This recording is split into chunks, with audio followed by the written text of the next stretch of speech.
The last mainline Zelda game was not Tears of the Kingdom. Many may remember a tiny little passion piece by Grezzo, The Legend of Zelda Echoes of Wisdom. This game holds a special place in my heart, although it's been seemingly forgotten by the masses. The level of detail, passion, and liveliness this game offers is almost bar none. However, this video is not a gush piece about Echoes of Wisdom. Rather, I want to focus on a very particular part of this seemingly forgotten legend: Null.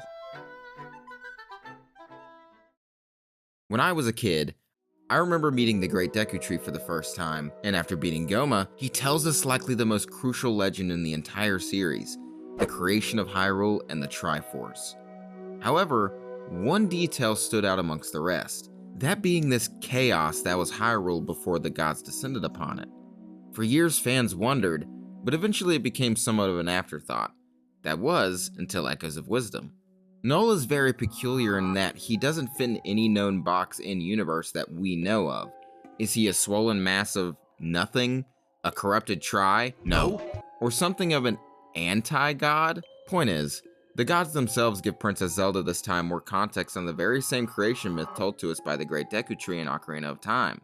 This time, Null takes the role of this chaos the Great Deku Tree spoke of, the very reason for the planet Link and Zelda reside on. This is the being that may be the very cause of malice and Zelda's monsters across the board. And this begs the question, and the point of this video: will Null be retrofitted into the Ocarina of Time remake's creation story? Many may very much dislike this idea, and I get it, but let me cook. If this does happen, he probably won't be some fake out villain to replace Ganondorf. I fucking hope not. Let's get that out of the way now. However, it would be really interesting and connect more tissues between the games if he had some influence on Ganondorf's plans. Perhaps this game will confirm Null's the true reason for the cycle of hatred. A big issue with games like Tears of the Kingdom was the lack of continuity and definitive connective tissue. With Echoes of Wisdom having introduced not only a new villain, but seemingly the greatest villain the series has ever seen, it'd be more than a burn to just not expand on that. Null doesn't have to be a constant presence that plagues every game in the series going forward, but Ocarina of Time was one of the first games we got to witness the creation of Hyrule and the gods themselves in their prime. Moreover, what could Null look like in this more gritty, realistic art direction the remake is being taken in?